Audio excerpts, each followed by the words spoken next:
I now hand the conference over to Mr. Jinesh Gandhi from Motilal Oswal Financial Services Limited. Thank you, and over to you, sir. Thank you, Malika. Good afternoon, everyone. On behalf of Motilal Oswal Financial Services, I would like to welcome you to 1QFY 22 post call of CEAT Limited. CEAT is represented by Mr. Anand Goenka, Managing Director, Mr. Kumar Subbiah, Chief Financial Officer. I would like to thank the management for taking time out for this call. I will now hand over the call to Mr. Goenka for his opening remarks. Over to you, Anand. Thank you, Jinesh, and good afternoon, everyone. A very warm welcome to CEAT's Quarter 1 earnings call, and thank you all for your time and interest in CEAT. I'm Anand Goenka, and as Jinesh said, we have our CFO, Mr. Kumar Subbiah, on call with us. I hope, first of all of you are safe. It's been a very challenging time over the last quarter for many of us and our families and friends. So, hope you are all well. As usual, we'll start off with brief remarks from me and Kumar, post which we can take up questions. With respect to financial performance, as we exited quarter 4, we witnessed a fall in domestic demand towards the end of April because of the COVID second wave. Lockdown happened as a result. As a result, May was significantly impacted, but by mid-June, we started seeing some green shoots in replacement demand. While OEM and exports was a washout during quarter 1 of the last year, sales were relatively better this year. On a standalone basis, our revenue for the full quarter stood at 1,898 crores, a year-on-year growth of 70%. Sequentially, our standalone revenue declined by 16.7% in quarter 1, which was partly aided by about a 4% improvement in overall realization, offsetting a decline of 21% in overall volumes. We saw close to mid-single-digit sequential volume growth in exports. OEM volumes declined by around 30%, while replacement volumes declined by around 20% sequentially. Trends were more or less similar across product categories. Our standalone gross margin continued to be adversely impacted by rising raw material prices and an adverse channel mix. Our kg basis went up by about 12% sequentially. As company margins were under pressure due to rising raw material costs, coupled with intermittent lockdowns, we took the conscious decision of reducing our marketing and other discretionary expenses in quarter 1. This, along with other cost-saving initiatives, helped us manage our overall costs despite ongoing ramp-up in capacities. Our standalone EBITDA margin for the quarter was at about 8.7%, a sequential contraction of 250 bps. We ended the quarter with a standalone PAT of 20 crores. Raw material prices remained at elevated levels. We continue to take staggered price increases to offset this impact. As a result of our consistent efforts to provide a better work environment for our people, we have been recognized as the top 35 best places to work by Great Place to Work Institute yet again. We've also continued to add some digital features for our customers and dealers, and some of these include image analytics and warranty registration, WhatsApp engagement for various customers as people using WhatsApp as a preferred channel, and pick up at the store and home fitment of tires as we work towards the omni-channel offering for our customers. We also continue to work with our OEMs in building long-term relationships.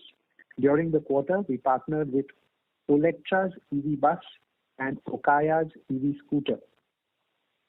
Some recognitions that we got, other recognitions were that we got the best performer for extended support by Hyundai.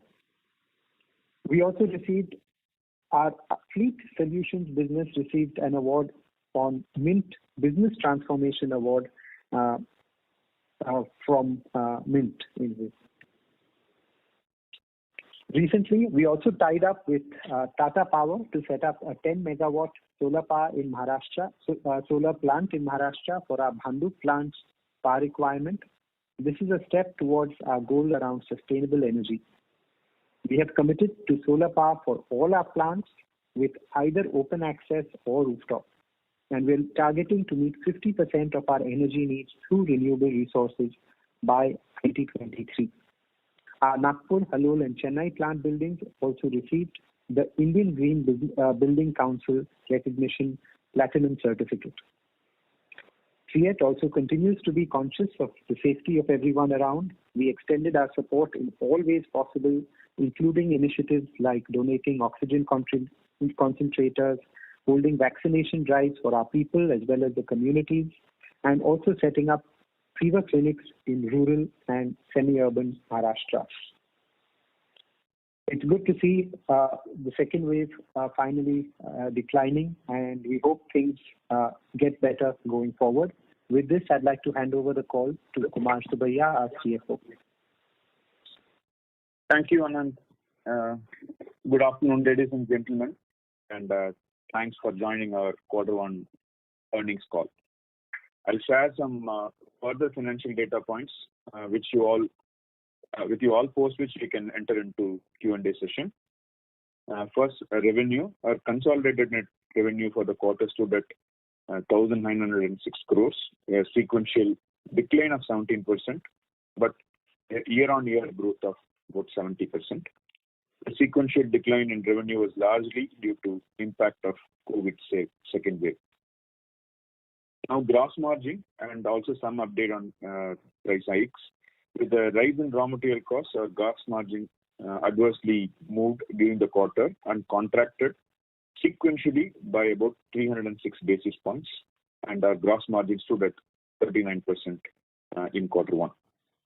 The raw material costs have been increasing consistently and significantly in the last 3 quarters. The increase in the raw material prices during the Quarter 1 was 12%. And consequent to increase in our raw material costs, we took price increase of our tires to the tune of 3 to 4% across categories during the course of Quarter 1. Going forward in Quarter 2, we expect raw material costs to further go up to the tune of about 3 to 4%. However, the price increases that we have taken till date are not sufficient to cover all the increases in raw material costs, and therefore we still need to take some more price increase in the current quarter to recover the impact of raw material cost increases.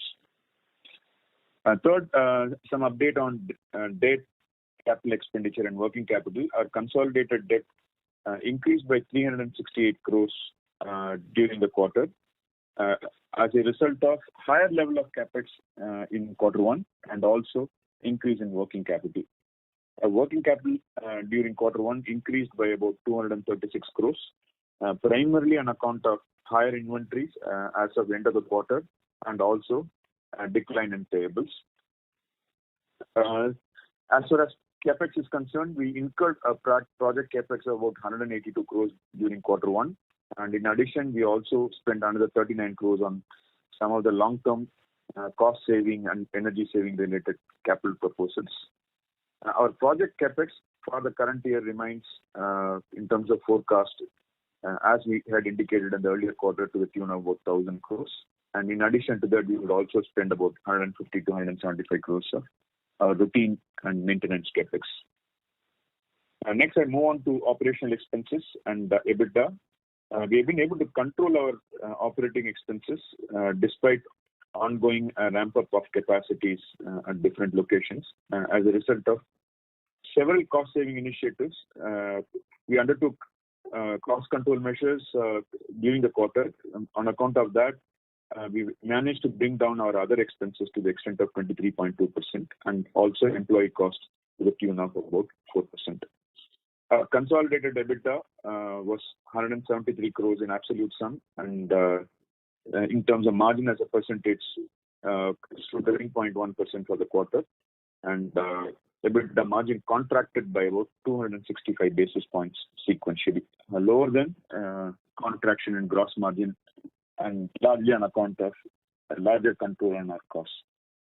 Depreciation and interest cost, depreciation cost went up from 90 crores in the previous quarter to 96.5 crores in the current quarter on account of capitalization of the assets in our new projects, and interest cost moved up from 40 crores to 46 crores on account of increase in debt during the quarter. Our profit after tax, as Anand indicated, stood at about 20 crores on a standalone basis and 22 crores on a consolidated basis. And our effective tax rate for the quarter works out to 28%. And tax rate is likely to be in the range of 26 to 28% during the year. Now let's open the floor for Q&A. Thank you. Thank you very much. We will now begin the question and answer session. Anyone who wishes to ask a question may press star and 1 on the touchtone telephone. If you wish to remove yourself from the question queue, you may press star and 2. Participants are requested to use handsets while asking a question. Ladies and gentlemen, we will wait for a moment while the question queue assembles.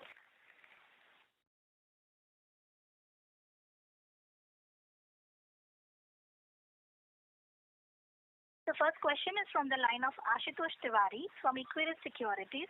Please go ahead. Yeah. So firstly, can we just tell us what kind of price increase you've taken across different segments, like two-wheeler, passenger car, truck and all, from December till June? And if there's any price increase in July so far? Yeah, I think I'll share with you the data from April approximately onwards. Broadly, it's been quite consistent across categories. Between April 1st to current levels, it's been around 5%-ish price increase that we've taken, about 4% in quarter one and about 1 to 2% in July as well. I'd say truck bias has been slightly higher, maybe a percentage more. But largely across the board, it's been between 4 to 6%. And the price increase that you've taken in July, that is from 1st July? Around middle of July. And that is in which segment, sir? I think this was also largely across all segments that was taken. Okay. Kumar, so would you have that data for July? Which segments? Yeah, I have. Effective July, mid of July, we took on last mile radial tires, PCUV from middle of July we took, and from early July some other categories. Okay. We also expect to take some price increase end of July as well. And that could be in the range of 2-3% or lower? That's right, 2 to 3%. End of July is what we've announced. Okay. So we told you guys told that on a Q-on-Q basis, the RM prices are likely to go by 3 to 4%, and some of the pricing that they've taken till June of say 4% probably had come through in June month itself. So till date, whatever pricing you've taken in say last quarter and July so far, what will incremental impact in say Q2? Leave aside what it will take. We still do need to take some more price increase. As I said, as we saw that there was about a 12% plus say another 4% raw material price hike. So there will be, we need to take about another 4% to 5% price hike from now onwards to come back to normal margins. Maybe say about, if you say 10 to 12% is normal, we need to take that much more. Okay, I got it. Okay. And secondly, on this interest cost element, it was around 45 crores in this quarter. Going ahead, do we expect further increase in debt from here? Because I think operationally things will normalize from 2Q. So will the debt can further go from here? Kumar, would you like to? Yeah. See, the debt level this year compared to last year our capex was kept under control. Okay, and our total project capex was around 460 crores only last year. Okay, and this year around we intend to take it up closer to 1,000 crores. So that could be one, and therefore that needs to be funded in the form of a debt. Okay, and second, there could also be working capital will also have to go up keeping in pace with the level of operations. So we expect the debt level to go up during the course of the year. Okay, and therefore it will have some impact on the interest cost. So even from Q1 levels, you expect the working capital and debt further to go up? No, working capital, let's assume we should be able to maintain at the level at which we ended the quarter as of quarter one. Okay, and but we still have against 1,000 crores of capex, we spent little less than 200 crores only in quarter one.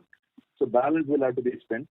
And this year we will also have a dividend outflow. Okay, last financial year we didn't have, because the previous year we had dividend payout, 2 payouts in the previous financial year. So therefore there will be some dividend payout which we expected to be around 74 crores approximately. So those things will have to be taken into consideration, and plus the cash profit part of it. So the debt level will go up during the course of the year.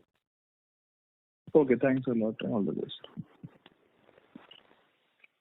Thank you. The next question is from the line of Siddhartha Bera from Nomura. Please go ahead. Yeah, thanks for the opportunity, sir. On the demand side first, if you can highlight from Q2, have we started seeing growth on the volume side around 9 to 10% type of, I mean, at least some growth, because we have said that June we have seen a good recovery. So how do we see it panning out going ahead? Some thoughts there? Yes. No, we are seeing a good uptick from the market. In terms of approximately, I'd say they will be similar levels to last year post-COVID or post-wave 1 impact. So if you look at H2 kind of numbers, we are going back to that kind of normal levels of sales in that sense. We are seeing a higher uptick in the passenger car and two-wheeler segment. Truck may take a little bit longer. Right now, the uptick is higher in these two categories. Understood. And just to summarize on the pricing part, so we took a 1 to 2% hike in July, and we think another 2-3% hike should happen by the month end, so as to neutralize most of the cost increases. Is it broadly correct? I don't think it will neutralize the entire cost increase. So I think what will happen largely will be we will still need from now onwards. I think we have a couple of percentage points planned in end of July. We will still need at least another 3% price increase between, say, August, September kind of period to neutralize Understood. The price increases. Okay. But I mean, in terms of segments in the past, we have seen in some segments like two-wheelers, we have not been able to raise prices to the extent required. I mean, going ahead, do you see anything of that sort in any segment where competition may not take price increases, or there is high competition which should not lead to such price increases? Any risk to that you see? Right now, we are seeing quite a fair even increase across categories. The only category where we are seeing a little slower increase is on the scooter segment, which may be planned at the end of July. Otherwise, all categories are maybe a percentage point here up down. So some may be 4, some may be 5, some may be 6. But as I said, it's not a big difference between the various increases that we've seen. Scooter, there was a last price increase sometime in quarter 4. This last quarter, there's been no price increase in scooter. Okay, understood. Okay, lastly, sir, on the OE and replacement mix, if you can share for the quarter, that will be my last question. Thanks. Yeah, so replacement was around 55%, OE was around 25%, and export was around 20%. Thanks a lot, sir. Thank you.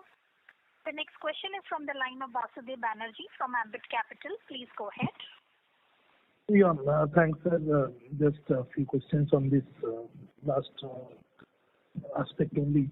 So as you said that post the price hike in the beginning of July, some more price hike in July and some more in coming months to neutralize. Am I right, sir? Yeah. So just wanted to understand that post neutralizing, what is the target level in terms of gross margin which you are benchmarking as such? Kumar, would you like to share it? Yeah, no. See, if we really look at our gross margin trend past many quarters, it has always been in the range of 40 to 42%. The revenue, the quantum of revenue played a role in terms of EBITDA margin as a percentage. Okay, so during the last quarter, I think our gross margin was 38%. If you adjust for inventory difference, it could be a little lower also. I think our target is to go back to that level of 40 to 42%. So basically, 58% are into sales, so roughly 400 basis points of improvement. Yeah, right. No, only clarification is these increases are happening at different points in time. Maybe we will exit at some level. Okay, for the benefit to come, full benefit to come, you have to wait for the following quarter. These increases will benefit at the end of the quarter. If these price increases happen, we would exit it at that level, assuming raw material stays at the level at which we had forecasted and the price increase happens. But in next quarter is when you would be able to see that. So, Kumar sir, in tire industry, like in this kind of scenario, how to look at that from a percentage perspective or from a per kg benchmark gross profit per kg kind of perspective one should be targeting as such? No, from our point of view, we look at both. Okay, and since your question was on percentage and therefore we responded. But for us, both are important. But the percentage understanding helps because EBITDA is always a percentage. And therefore, from there onwards, when we arrive at EBITDA, it helps. But when we take pricing decisions, when we understand the cost, particularly raw material cost or realization, we look at the realization and RM cost in terms of per kg basis. Surely, because as you said, 12% raw mat basket inflation, then further 4-5%. So the denominator inflation is so much that even if you try to maintain gross profit per kg, a percentage margin might look deflated. True, that's true. Particularly if you only try to recover the increase in cost, okay, while we would have got the same gross margin per kg, but gross margin as a percentage would decline. So it's important for us to balance both. So two more questions. Second, sir, the kind of price hikes which you, Anand sir, mentioned since Q1 and Q2 combined, especially the truck replacement price hike, which hardly happens such a quantum of price hike in such a short time span. So how are you seeing market accepting that, or that can result in subsequent discounting, etc. overall as such? So I think at this point of time, as I said, we are seeing fairly decent growth. The challenge is there is a slower increase in demand in truck segment. Now that could be partly there is monsoon season. In part there is fair amount of price hike that has happened, and there is also some changes in overloading norms in the east. Now mix of all these reasons could be causing a slower uptick in truck. But other segments we are seeing largely demand to be okay. As I shared only the truck bias. Truck radial has been lower at about say 4.5% price hike. And last question for Kumar sir, in this challenging times in terms of margin and adverse raw working capital and overall cash flows, and where capex requirement is also high. So it's now almost 5 years you have done a secondary market raising. So any consideration of taking that path? No, I think Anand will only respond to this question. No plan at this point of time. If there is a need at that point, we will share, but there's no discussion, consideration of going to the secondary market. Sure, sir. Thanks. That's all.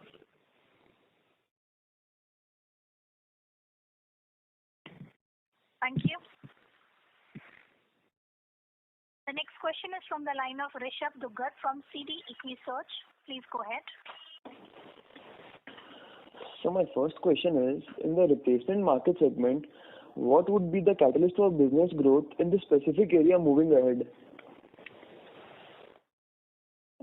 Yes, hi Rishabh. I didn't understand the question clearly. Okay, let me repeat it again. So my first question is, in the replacement market segment, what would be your catalyst for business growth in this specific area moving ahead? I mean, in the replacement market segment. Right. No, catalyst for growth means I guess is I would say bounce back of largely macroeconomic indicators, going back with mining activities, reviving, industry reviving. Generally, industry is doing well. There's a fair amount of cash in the market. Commodity companies are doing extremely well. So with some of these things happening and the COVID wave coming to an end, I think that is what will result in increased demand for at least the commercial vehicle segment. With respect to personal mobility, there's been some hit in the rural segment. And so again, with the wave get over, hopefully people will go in towards going back to buying cars, two-wheelers, and demand for personal mobility also going up during this period will spur demand. So these are the catalysts that I see for demand going forward. Okay, sir. So my follow-up question is that in this replacement market segment, what is the one thing that you are most focused on this specific year? In the replacement market, our most important priority category will be the passenger car segment. We are looking at winning in the passenger car space, where we've already established a very strong equity in two-wheelers. We are leaders in this segment. Whereas passenger car, there are a lot of synergies between the two, whether it is distribution, brand equity, and so on. So this is the big area that we are looking at focusing and gaining market share and driving growth. We are seeing great traction post wave 2 in the passenger car space. Last year also we gained market share. So, and that will be through OEM presence, through increased distribution, and a new range of tires that we are launching. Okay, sir, that's it from my side. Thank you, Isha. Thank you. The next question is from the line of Chirag Shah from Edelweiss. Please go ahead. Yeah, for the opportunity.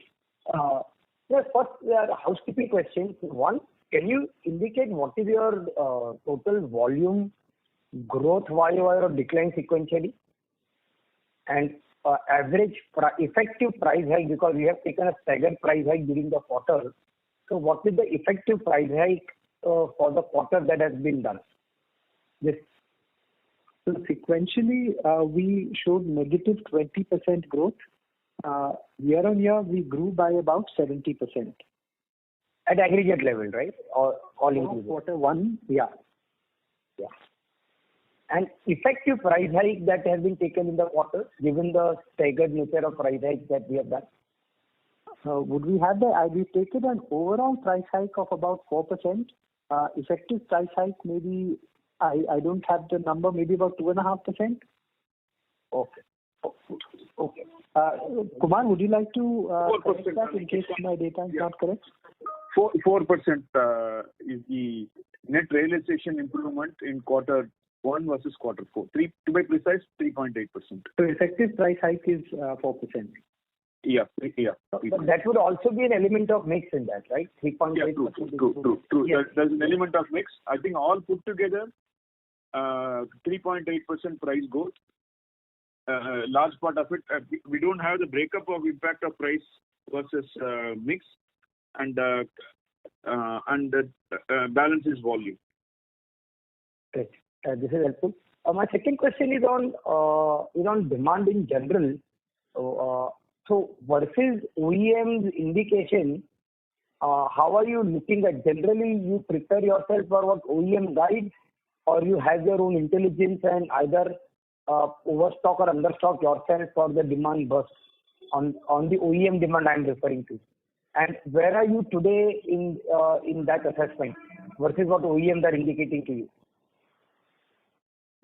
So OEM does give us an indication for their demand. For replacement, of course, we know what is happening in the market.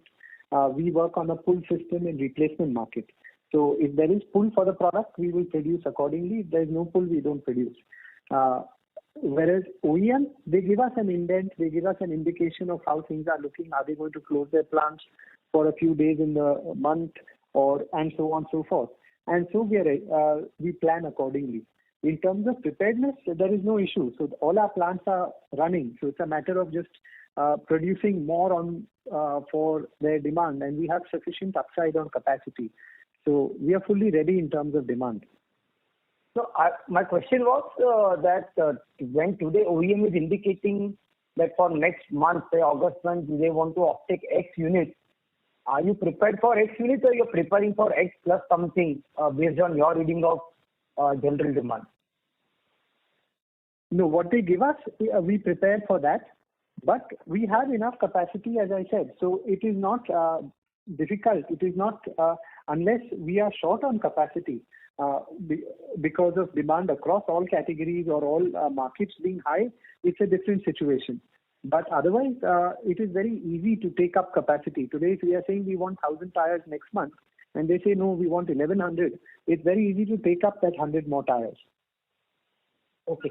And last question is just the pricing environment that we are seeing and its impact on demand. In the past, we have seen, at least in the replacement, that a continuous pricing environment for a elongated period starts denting the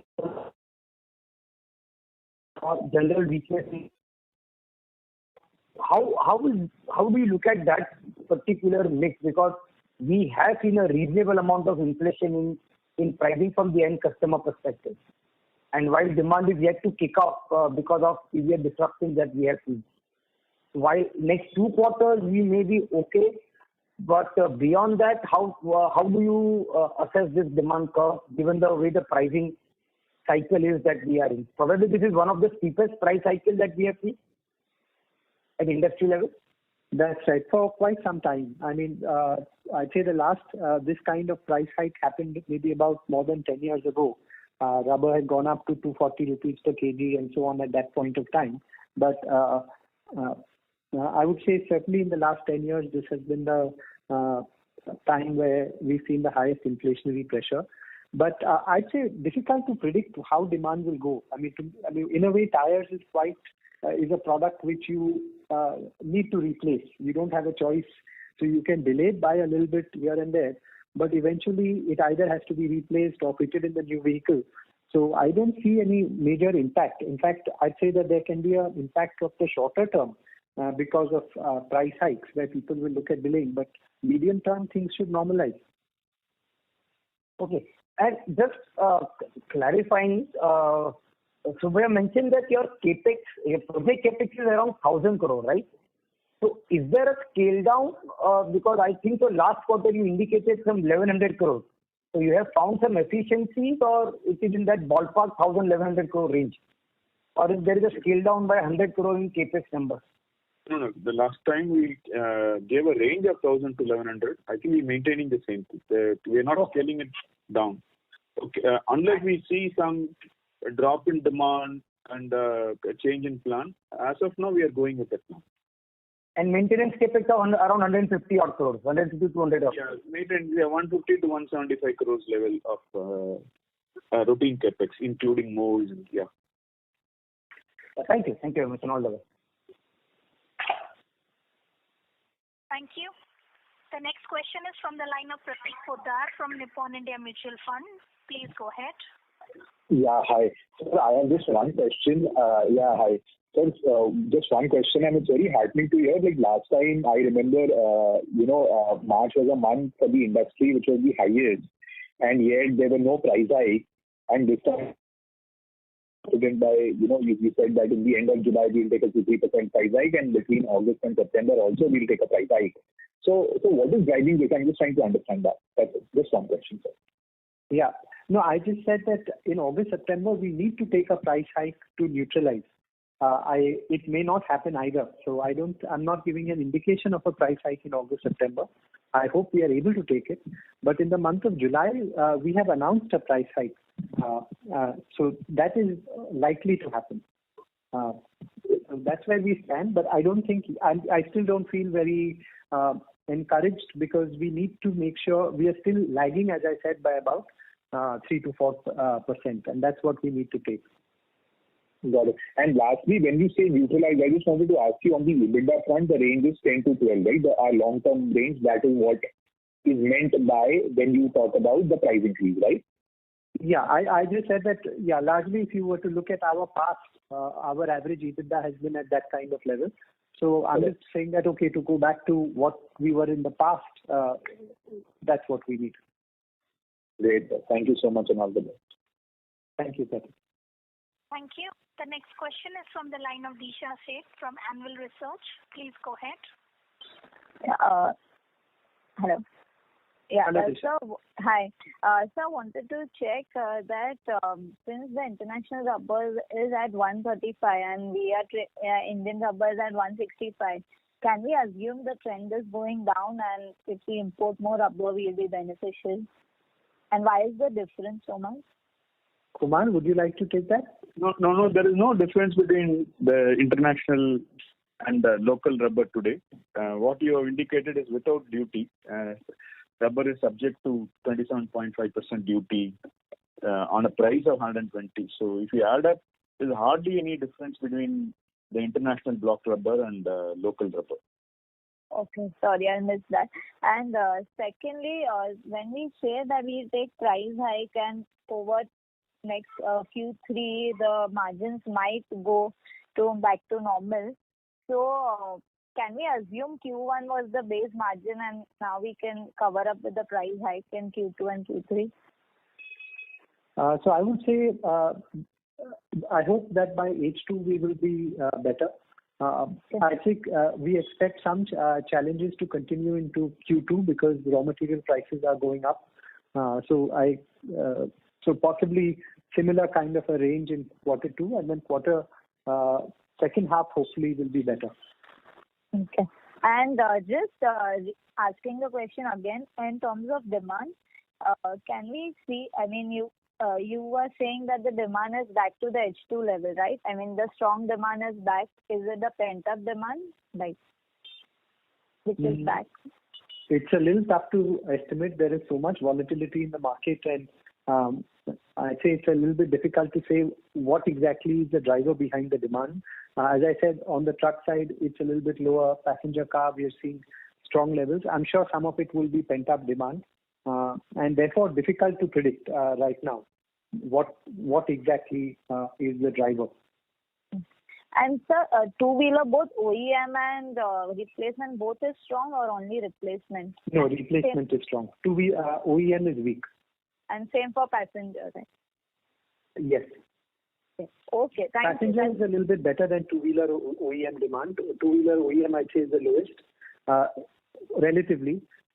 Passenger OEM is a little bit better, but I'm talking largely about replacement being back. Okay.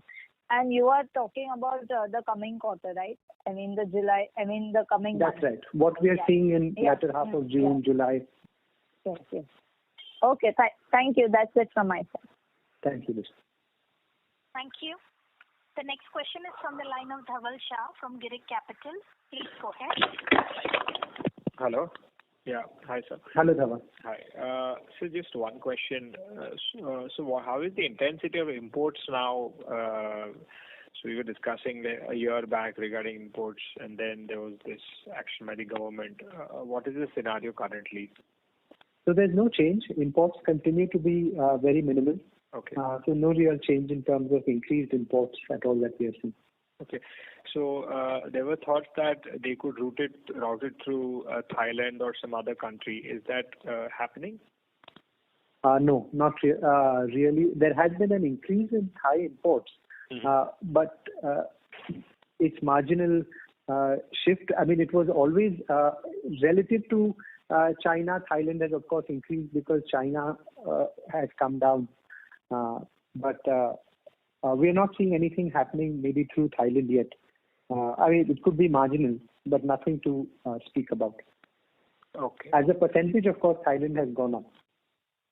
Okay, so is it a point to worry, or would you propose to the government to include Thailand as well, in the import ban list?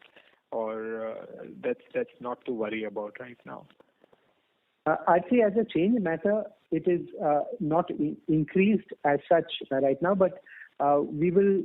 I think that is a call which we will have to see at an industry level whether we want to propose to the government or not. Okay. Okay. Thank you, sir. Thank you. Yeah. Thank you. The next question is from the line of Abhishek Jain from Dolat Capital. Please go ahead. Thanks for taking my question, sir. Sir, how is the revenue mix for the PCR, two-wheeler and TNB in first quarter? Revenue mix of, PCR? For two-wheeler and TNB in first quarter? Can I get back to you on that? You are talking about overall across all categories? Yeah, across all categories in first quarter. Okay, I can get back to this. I think about truck and bus would be around 35%. Two-wheeler will be around, I think, 25%. Passenger car will be around 15%-ish, approximately level. Okay, sir. And farm and equipment? The balance will be all other categories, approximately. Okay. And sir, how much is the current system inventory at the end of the June 21? Is it normal level or higher level? Kumar? Inventory levels, I think. No, inventory was higher. As of June, 30th June, our inventory was higher by about 180 crores over 31st of March. With a mix of both raw material and finished goods. 2/3 of it is finished goods and 1/3 of it is raw material over 31st March level. And how many days inventory is lying with this dealers right now? No, I don't think there's any change in that inventory. I think this inventory build-up happened at the factory at CEAT locations. On account of drop in demand, okay, and in fact June was lower than May. Okay, we're taking corrective action to bring it back. No change in the inventory level at the dealers level. That's right. Yeah, it's only our own inventory. It's because the demand drop happened suddenly. It took time to react and bring the inventory levels down. In quarter 2, we would bring the inventory level back to a normal number of days it's here. In all three categories? Yeah, mostly. What we did is that in order to bring the inventory, we cut down the production in the month of May. But now that the sales come back to the normal levels and any excess inventory that we have at this point in time will get consumed. Okay, and it should be fine. If quarter 2 is a normal quarter, I think inventory by end of the quarter would be normal. Okay. Sir, my last question is related with the import ban. Sir, domestic players is getting benefit of this especially in the PCR premium segment. So how long this benefit will avail by the domestic producer as MNCs will start to ramp up the domestic production in ensuing quarters. So how much benefit these domestic dealers will be able to avail? Right. I think it will take. It's not easy to set up capacities and ramp it up so fast. Sorry. So I'd say for example, if you're talking about Chinese tires, etc., I don't think they're going to come into India. The MNCs who are already there, some have capacities and they have been selling. Some are only producing one kind of tire, for example, truck tires. Now, for them to set up a passenger car tire plant, they have to first of all announce that. Then they will look at further investing and setting up a plant takes at least 2 years' time. So I don't see any substantial shift in terms of production in-house from MNCs. Thank you. I think you'll get to know it in the papers when they announce, whenever they do, if they do. Okay. Thank you. The next question is from the line of Shweta Jain from ANS Wealth. Please go ahead. Hi, sir. Thanks for giving this opportunity. Sir, I have two questions. One was just a clarification. I think in one of the query to one of the participants, you said that, if we take another 4 to 5% price hike, we'll come back to normal EBITDA margins of 10 to 12%. So can we safely assume that, we are looking to aim at, closing FY22 at these margins, 10 to 12% kind of EBITDA margins? I'm not talking about an average margin for the year. I'm talking about average margin for that specific quarter. So say, for example, I'm not even talking about quarter two, because if we are taking something in August or September, I'm talking, say, for example, going on to quarter three. If we are able to take this kind of price hike in quarter two, we will see a normal quarter three in terms of margins, say 10 to 12% margin. Okay. And for the year, I think difficult to predict because it depends on how things pan out. But if you're assuming 10 to 12 in H2, you will have to take the lower margin in, say, H1 to average it out. Right. So what is the key deterrent in, for us for not taking the price hike? I just want to understand that. I think it's a competitive world largely, and there is a certain lag that happens when raw material prices go up. You're not able to pass it on immediately to customers, and it happens in a phased manner. And I'd say it's just competitiveness. Okay. So thanks. And my second question is, I think you also mentioned in one of the answers that we are seeing a slower increase in demand in the truck segment. But in the last call, if I'm correct, what you guided was we are planning to increase our truck tire capacity by 40%. Right. So and we are seeing a slower increase in demand. So if you can just throw some light as to, on one hand we are seeing a slower increase in demand, but we are increasing our capacity by 40% in this segment. So how does this correlate? Right. No, I think here there is a difference in timeline that we are talking about. So when we're talking about increase in capacities, we're talking about we announced a further capacity increase which will take 20 months to come up. Therefore, we're saying in the longer term, we expect truck to, of course, revive. When I'm saying truck demand revival is weak, I'm talking about very short-term month of post-COVID wave 2 impact as of June and July. So it could easily revive going forward into August, September, which will not have any longer-term impact to what we are talking 15 months, 20 months hence. So when we take capacity decisions, they're based on long-term macroeconomic trends. And what's happening now is purely a here and now effect of the virus and near-term economic impact. Right. Okay. Thank you so much. That helps a lot. Thank you. Thank you. The next question is from the line of Mayur Mila from Bank of Baroda Capital Markets. Please go ahead. Yeah, hi. So, we saw your other expenses really come off. I was also trying to understand that this quarter would have had the payment for the IPL as well, right? Or because of that cancellation, we could save some money on that. So what is the status on that thing? Yes, so IPL, we pay to the extent of the matches or percentage of matches that were held.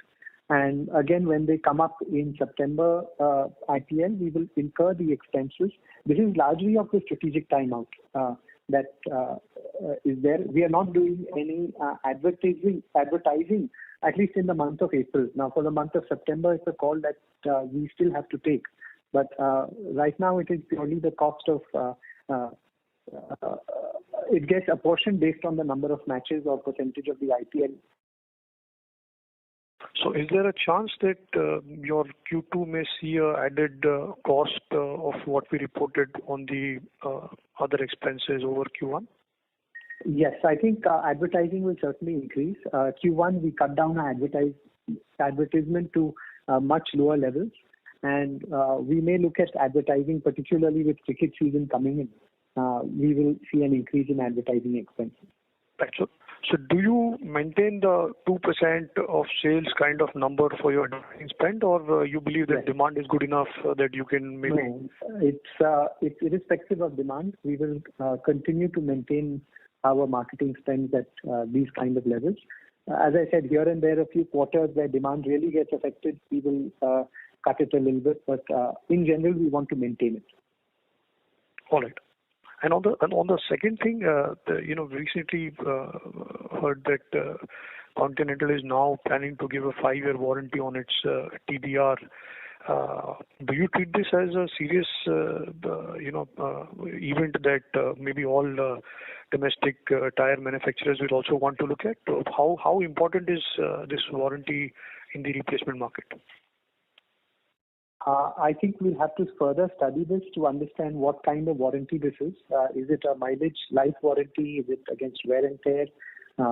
Because if there is any damage to the tire, there is a certain replacement or adjustment or giving back we do to the customer ourselves.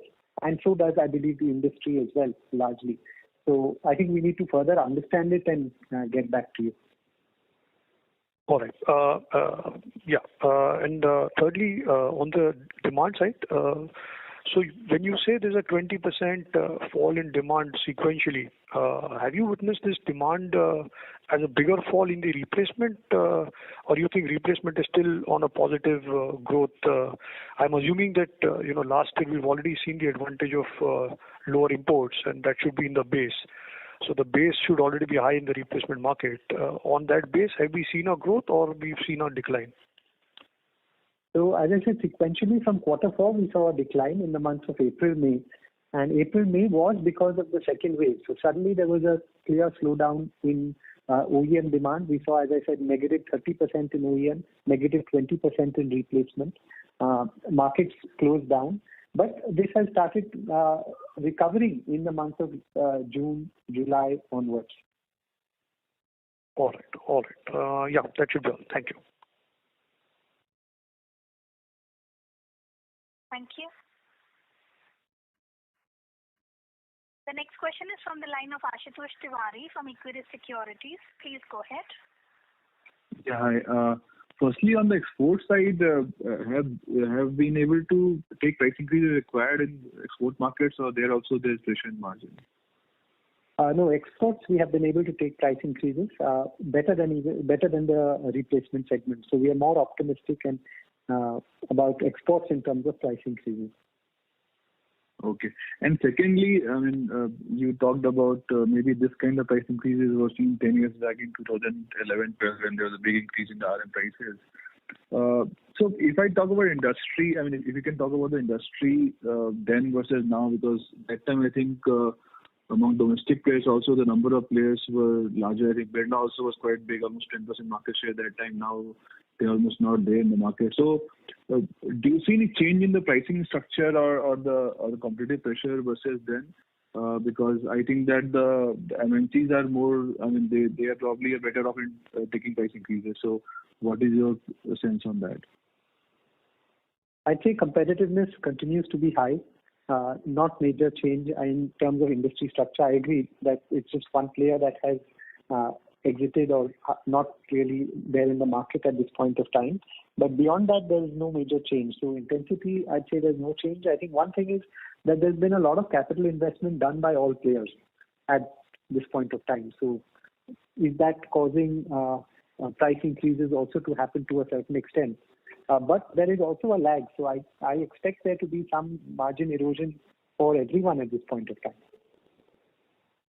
Okay. I got it. Thank you. Thank you. The next question is from the line of Kriti Sahu from Narnolia. Please go ahead.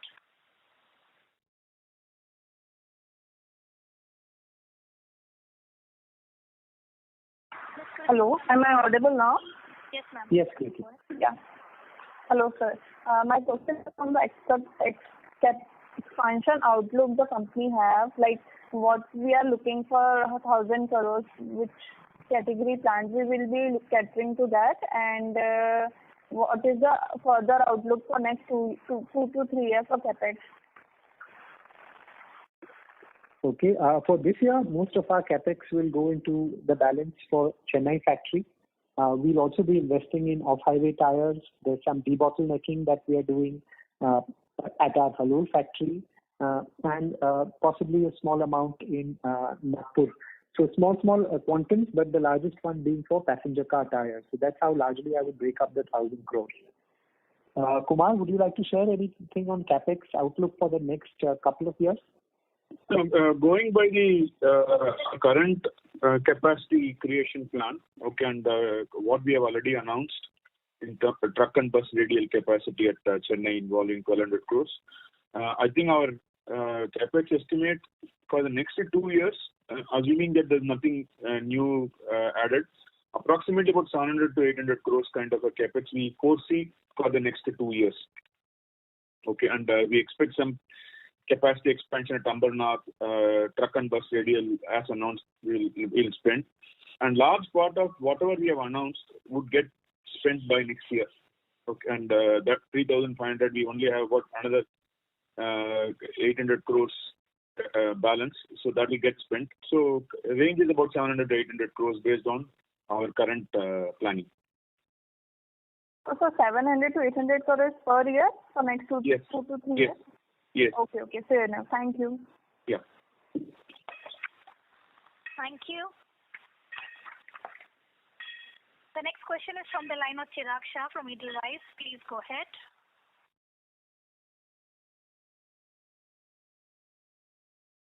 Mr. Chirag Shah, your line is unmuted. Please go ahead with your question. Yeah, thanks. Thanks for this. So just one question, Anand. So if you look at the balance 9 months, okay, can we expect a single-digit growth happening between OEMs and replacement combined? And where it would be more tilted according to you for the balance 9 months? Given that second half last year, there was an element of pent-up and it was very strong also. So on that high base, do we hope for a high single-digit kind of a growth? I hope, yes, we are able to get a single digit. Now, high or low is tough. I'd say at least over H2, maybe high single digit would be difficult in volume terms. Value there can be because anyways it's quite inflationary. Price hikes would be maybe over that period. We've spoken about 3-4% price increase every quarter. So that itself amounts to 8% or so because of inflation. So if you take that out, maybe low single-digit growth is possible.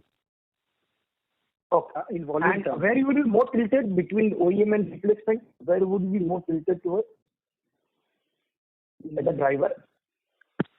I would say both could be at a similar kind of level in terms of growth.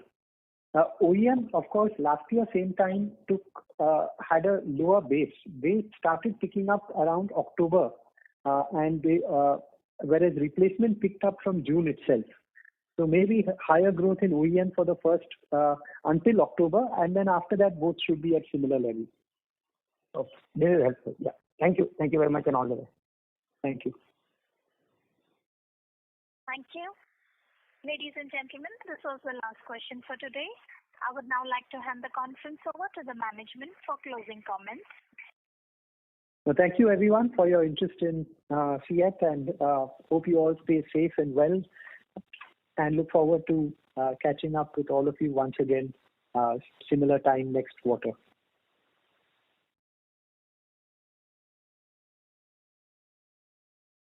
Thank you. On behalf of Motilal Oswal Financial Services Limited, that concludes this conference. Thank you for joining us, and you may now disconnect your lines.